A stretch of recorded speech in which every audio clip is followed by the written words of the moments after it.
please join me inside of the 2022 Hyundai Santa Cruz. This is a vehicle that I have been anxiously waiting to check out since its inception. And well, here we are, finally getting a chance to drive this thing. So let's get this thing out of the road and we'll talk about it. I want to first of all talk about what this is and the exterior design, because that is very important with this vehicle. Hyundai calls it a SAV, sports activity vehicle. We're not really concerned with what it's called. We're just concerned about what it is. And what is it? Well, it's a pragmatic vehicle that I think a lot of people should be taking advantage of. This has certainly been one of my most favorite new vehicles of 2021, no doubt, because it just does so much, especially for its starting price of around $24,000. Now, it does have some competition like the new Ford Maverick, which hasn't completely been released yet, but we know that's coming, and that's going to start at around 20 grand. And that does seem promising. It seems like it's an attractive price, but I think this is just going to be a higher quality vehicle. But again, we do have to wait until that's fully unveiled. But we have here a 4.3 foot bed, and it's supposed to be this kind of compact entry-level truck that just regular families can take advantage of on a daily basis, right? It's not going to be difficult to park or to place out on the road. It's not like an SUV where you put mulch or dirt in the back. It's not going to stink up your interior or get the back of your vehicle dirty. It's got a truck bed. It's completely separated from the cabin. And it's just plain freaking cool, man. In my 1 week of testing this vehicle, I've really been drawing comparisons with the Jeep Wrangler, believe it or not, because this is getting that type of attention and love, and they're both kind of like these freedom vehicles, right? They're kind of cool and unique in their own ways, and people don't really know what this is. And we also have vehicles like the Honda Ridgeline, but I despise the Honda Ridgeline. I absolutely hate that thing, and apparently so do many other people. I mean, obviously there are going to be people that do like it, but I'm just saying the majority of people that I know don't like it. But everybody, including myself, likes this, even though it's kind of the same concept, which that really baffles me. Hyundai really kind of nailed it with this unique automobile. I'm liking the wheel options. This is a 20-inch wheel setup with 245 wide tires in all four corners. There's also an 18-inch wheel setup that you're going to be getting with the more base level trims, and even the 18s look amazing. That's also going to be wrapped in 245 wide tires. The front end is pretty much identical to the Tucson. And I don't know, it just has like this weird concept, forward-thinking type of design language to it. It's just very unique, and I don't know, I think most people are really going to enjoy that aspect of it. It feels like you're driving around a concept car. And I think Hyundai was smart in designing this because nobody's going to be touching the full-size truck market, okay? That's pretty much dominated by the American trucks, the F-150s, your Silverados, and your Rams. People are just brand loyal to those things. So no new entry in that market is going to do well. But this is a untapped market, and Hyundai was smart in capitalizing off it, because I saw this vehicle, I was driving around in it, I was like, damn, this is such an excellent product, but I just don't know if it was going to sell. And a couple days later, from me having that thought, a news article comes out that says this is now one of the quickest selling vehicles in America, right? It only takes like an average of 8 days of sitting on the lot for one of these things to sell. It sells quicker than the C8 Corvette, believe it or not. So this is one of the quickest selling vehicles, alongside the Corvette, Mercedes GLS, a Subaru Crosstrek, a RAV4, and a Toyota Sienna. These are the quickest selling vehicles, and that's of August/September of 2021. If you're watching this like 5 years from now, that statistic means nothing to you, but I just thought it was kind of interesting. Let's move on from that. Let's talk about some brief exterior specs, like the fact that this is 195 inches long. It's about the same size as like a BMW 5 Series, like a mid-size luxury vehicle. So that means you can actually fit this in most garages. And this is far shorter, like 15 inches, I believe, shorter than a Honda Ridgeline. The Honda Ridgeline kind of plays in the mid-size truck segment, like the Tacomas, the Ford Rangers, things like that. This is genuinely a compact, and really only the Maverick is going to be its true competitor. And also the Ridgeline costs like, what, $10,000 to $12,000 more on its starting price, so something to keep in mind. So enough of that. Let's go ahead and let's talk about the driving now, shall we?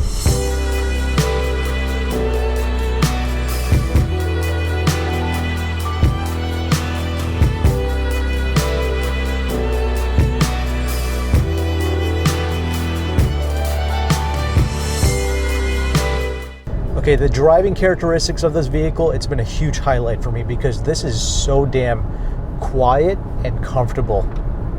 If you blindfolded someone and just put them in here, they would never say that this is a a truck at all. They would just say this is some type of luxury SUV. That's genuinely what this thing feels like. And its driving demeanor is also excellent. This thing weighs around 4,100 pounds. I think the base model, the SE with the regular 4-cylinder, there's 2 engine options, but the base model is going to be getting a naturally aspirated 4-cylinder that produces like 190 horses and 180 pounds-feet of torque. And that's going to weigh around 3,700 to 3,800 pounds. And this kind of fully loaded spec, or one of these turbocharged 2.5-liter 4-cylinders with 281 horsepower and 311 pounds-feet of torque,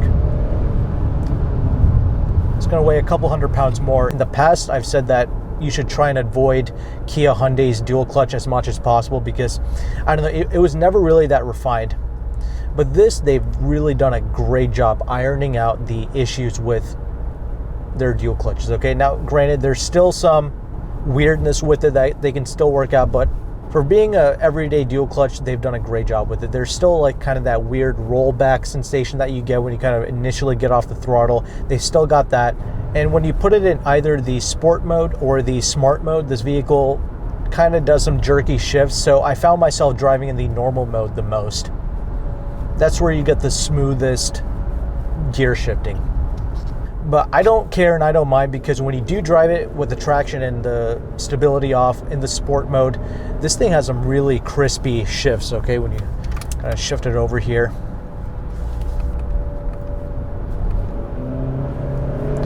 Get some nice rev match downshifts. It will auto upshift for you, but the downshifts are so good, as you just saw there. So that's a really pleasant surprise. But nobody's going to be driving it like that. Most importantly, this thing, like I mentioned in the beginning, it's so quiet and comfortable. I had this thing at the highway speeds, and there's hardly any wind noise, hardly any tire noise. And when I did do some really high speeds in this thing, like triple-digit speeds, the stability of this was also excellent. And it just absorbs bumps so well. And I drove the Hyundai Tucson, and I love driving it. However, I did say that the ride quality in that was a bit firm. This is just really well dampened in here. And obviously it's a longer wheelbase vehicle, and the handling of this thing, it's far superior than any regular kind of full-size truck that you're going to get into. This is like on average 700 to 800 pounds lighter than your typical F-150s, and 1,000 to 1,200 pounds lighter than your other non-F-150 trucks, right? That weigh like over 5,600 pounds. Of course, you're going to get some body roll here and there, but I would personally like to drive this car every day. It's just been so enjoyable. And the fact that it's kind of unique and new and has an interesting curb appeal attached to it, you're not just driving around in any old Hyundai in this, you understand? So, and everything just feels direct in here. There's no weirdness in the steering. There's no on-center deadness or anything like that. No play in it. It just inspires confidence in pretty much any and all settings. I mean, if you're shopping for like a Tucson, honestly, I think I would go with this.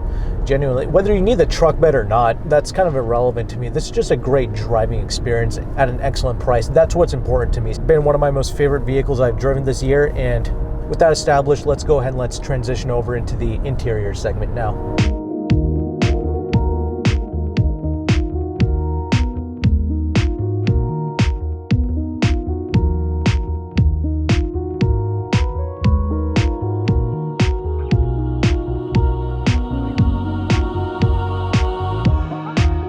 Okay, so now that we are stopped, let's go ahead and let's talk about this interior space, shall we? This is identical to the Hyundai Tucson that I recently reviewed. It's got the same pros and cons to it. First of all, I personally love the overall design language of it. It's got this nice swoopy design language. My only real complaints with it is the gloss black plastic being used, and obviously this new infotainment center. This is the $41,000 limited trim of the Santa Cruz. No, I obviously don't recommend getting this particular one, but it does have a lot of nice features, I suppose. One of which that you immediately get is this 10.25-inch screen, both for the infotainment and also for the gauge cluster. So let's talk about the infotainment first. We have wireless Apple CarPlay and Android Auto, a wireless charging pad, and the infotainment itself is very easy to use.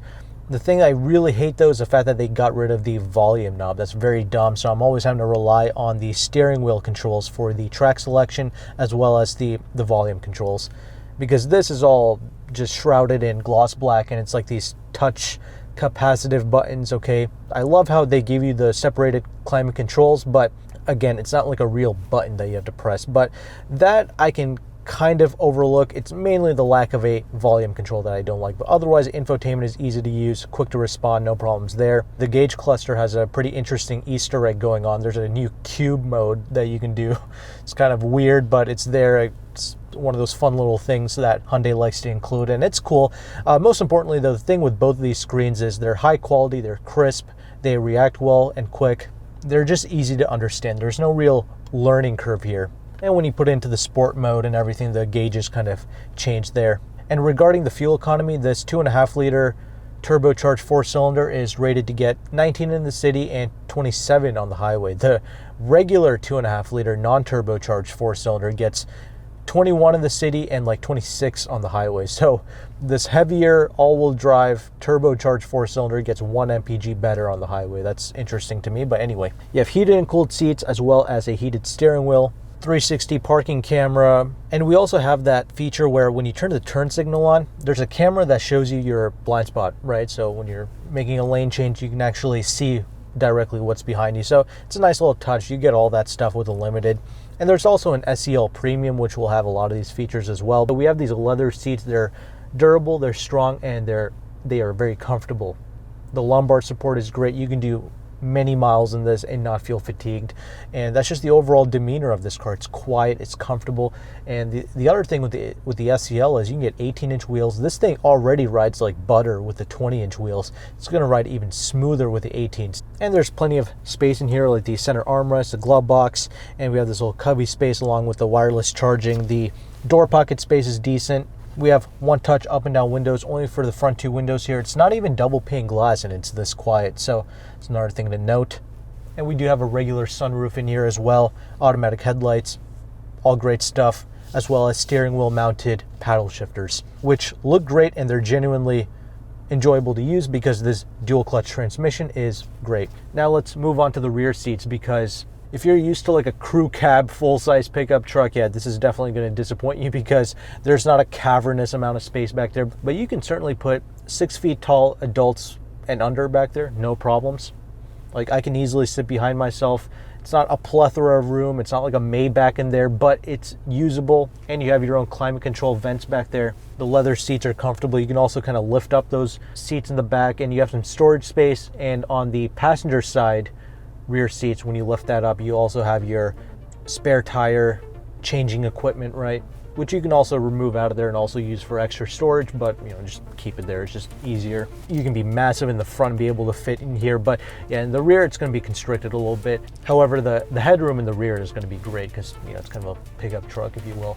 I do like how you can sort of slide open the rear window there. You have a little slit back there. It's going to be manual, it's not electronic, but whatever, at least this vehicle has it. You can get some more air back there if you have a pet or something, or you can just slide through some, I don't know, wood or whatever, skis maybe. This is an adventure vehicle after all.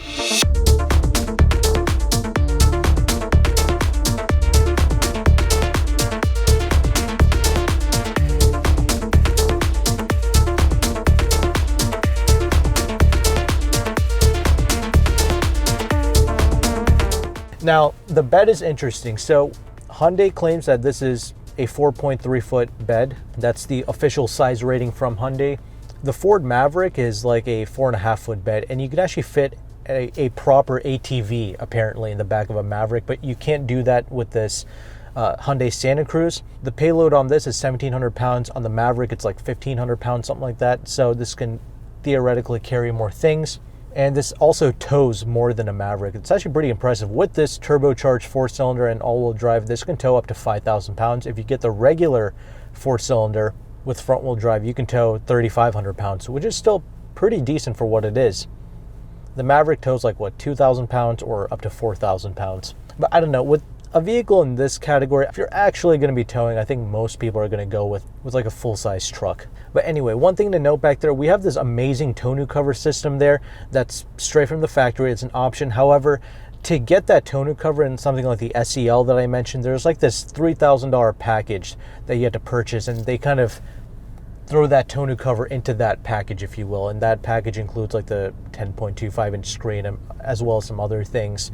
So I don't like how they didn't make that tonneau cover system as a standalone option, but granted, a cover like that is going to cost a lot of money from the aftermarket anyway, like well over $1,000, because it's metal, it retracts on its own, it has like this connected rope that you can actually pull, so it's a very easy system to use and to lock and all that good stuff. I love using it. It will take some space away from the overall bed, but I think it's worth having because, again, keep in mind, this is not a hardcore truck. It's just something that most families can use to like haul around a few things, mud, dirt, mulch, whatever, as well as some other stuff. But it's a pretty smart bed. You also have this small kind of trunk space, if you will, if you lift up the little cover back there. Hyundai does claim that you can use it as like a cooler full of ice and put beer back there or something. It also has its own little drain plug, but I don't know, they also tell you to be careful not to get the latch frozen. You also have two other little storage boxes on the sides, just small ones, but it's both on the left and the right side. So, you know, it's nice. It's got some genuine extra cargo capacity. I was able to put my backpack full of camera gear in that larger trunk area, if you will, of the bed of the Santa Cruz. And it's pragmatic. It's a lower slung vehicle compared to most pickup trucks out there, so it's easy to load and get things in and out of. And there's just this sense of solidity, both in the tailgate when you close that or when you open and close the doors in here. It just feels like a solid vehicle. But anyway, I think we talked enough about this vehicle. Let's go ahead and let's go into the conclusions here. This is just a great driving vehicle. I think you should certainly put this on your short list. So these things are selling fast. If you're just going to be putting an order in this and you're not going to be test driving it, don't worry. I think you're really going to love this. I think you're really going to be impressed with the refinement, the driving characteristics. Or if you're coming from something like a Jeep Wrangler or even a full-size pickup truck, I think you're really going to like how easy it is to drive, to place out on the road. The fact that you can actually put this inside of a garage. It gets really good fuel economy. In the real world, I'm getting like 20 mpg. So that's remarkable, even with this turbocharged 4-cylinder with all this power. Yeah, there's some quirkiness with this 8-speed dual clutch that they still kind of need to work out, but for the most part, they've ironed it out pretty good, and I find this to be a satisfactory experience. The only thing is, if you can maybe test out the regular 4-cylinder, that would be nice. Please report back to me how you like that and if you think that's going to be adequate enough. But I think just about everyone is going to love the power and torque that this has to offer, as well as just the cool looks of this thing, the way people look at it. It just has an interesting vibe going on here. But yeah, as I mentioned multiple times, easily one of my most favorite new vehicles that I have tested out this year. I think that says enough. Hopefully you found value with this review. Thanks again for watching. Take care and goodbye.